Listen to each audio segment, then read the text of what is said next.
2025ல launch பண்ண இருக்கிற top 5 popular model கார்கள். ஐந்தாவது இடத்துல ஜெய்கு J8. இது ஒரு luxury off road SUV. July அல்லது ஆகஸ்ட்ல இந்த காரை லான்ச் பண்ண இருக்காங்க.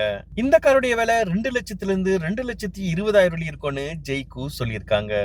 நான்காவது இடத்துல ஐகா 03. இது ஒரு premium off road fully electric SUV. இந்த காரையும் ஜூலை அல்லது ஆகஸ்ட்ல லான்ச் பண்ண இருக்காங்க.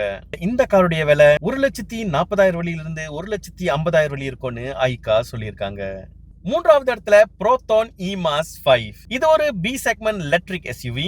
ஆகஸ்ட் அல்லது செப்டம்பர்ல இந்த காரை லான்ச் பண்ண இருக்காங்க. இந்த காருடைய விலை 90 to 100,000 இருக்கும்னு ப்ரோட்டான் சொல்லியிருக்காங்க. இரண்டாவது இடத்துல ப்ரோடுவா ஈமோ. இந்த காரை டிசம்பருக்குள்ள லான்ச் பண்ணிடுவேன்னு ப்ரோடுவா சொல்லியிருக்காங்க. இந்த காருடைய விலை கிட்டத்தட்ட 80,000 இருக்கும்னு எல்லா மீடியாவும் சொல்றாங்க. முதல் இடத்தை பார்க்கறதுக்கு முன்னாடி யாரெல்லாம் இன்னும் ஃபாலோ பண்ணலையோ தயவு செஞ்சு ஃபாலோ பண்ணிருங்க. அப்பதான் நான் ஃபியூச்சர்ல பெட்டர் கண்டென்ட் செய்ய முடியும்.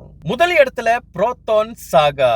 இந்த ப்ரோட்டான் சாகா தான் இந்த வருஷத்தோடைய மோஸ்ட் பாப்புலர் மாடல்னு எல்லாரும் சொல்றாங்க. இந்த ப்ரோட்டான் சாகாவை கூடிய விரைவில் லான்ச் பண்ண இருக்காங்க. ஆனா இந்த ப்ரோட்டான் சாகா முற்றிலும் புதிய மாடலா அல்லது வெறும் ஃபேஸ் லீஃபா அப்படின்னு லான்ச் பண்ணதுக்கு அப்புறம் தான் தெரியும். நீங்க எந்த கார் மாடலுக்கு வெயிட் பண்றீங்கன்னு கமெண்ட் பண்ணுங்க.